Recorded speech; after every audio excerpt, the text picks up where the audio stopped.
Hey there, so let's put our rear wheel back onto our Aprilia Shiver. So first thing we want to do is put our sprocket carrier back into the hub, push it down, make sure it gets in there all the way.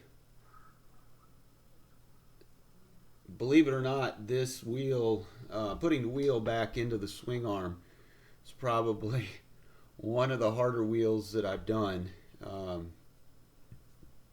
Aprilia did not do you any favors on the inside of the swing arm on the sprocket side.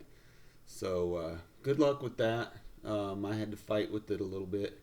So what I did was I took some Lubrimatic marine grease and I put it on the rubber seal on the sprocket carrier, and we use marine grease to keep water and moisture out of the hub. We're using marine grease on the axle to make the axle easier to remove for the next person.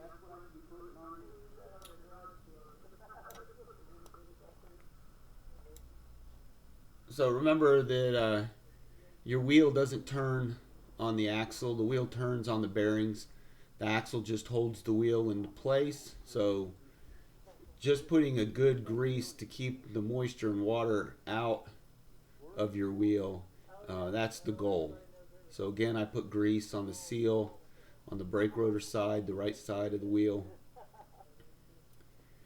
And now I'm going to lift the wheel up and get it into the caliper. That caliper does kind of hang on a slide that's on the swing arm. Once you get past that little hurdle, then you have a lip that's on the sprocket side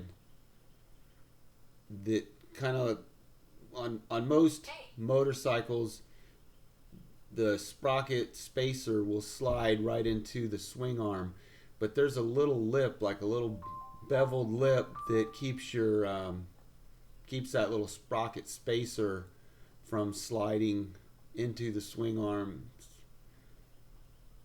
It's kind of a pain in the butt, and what I'm doing is I have a screwdriver and I'm prying the swing arm away from that sprocket spacer, just so I can get that spacer to slide on that little, I don't even know what you would call it, raised portion of the swing arm. Aprilia didn't put a lot of thought into that one. They should have left it smooth like all the other sport bikes, so when you slide the wheel into the swing arm, it just slides in. There's nothing for the spacer to catch on. So once I get the wheel into place, I slide the chain over. And when I'm working on a bike, the most aggravating thing that I find is when somebody is attempting to help me.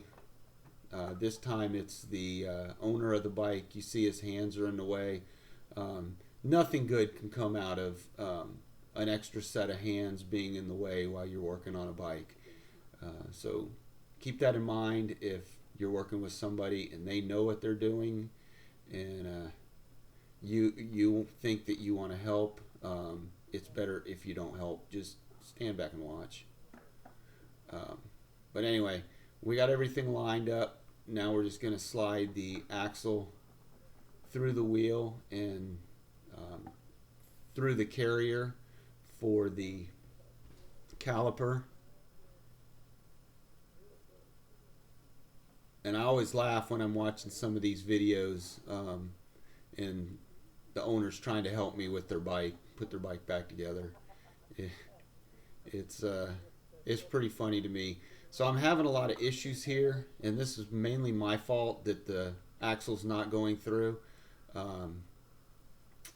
Typically, I roll the motorcycle into my garage, and I let this guy ride his in, and he left his bike in first gear. So it's really hard to put the wheel on if the bike's in gear. So what you just saw me do was knock the bike back into neutral, so everything moves freely. And this was my fault. I should have done this before I even got started. But anyway, I put the spacer on for the chain adjuster, and now I'm putting the axle nut on, and then we'll torque the axle nut down.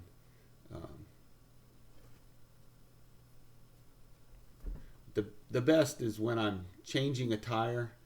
So I have automatic tire changing machines.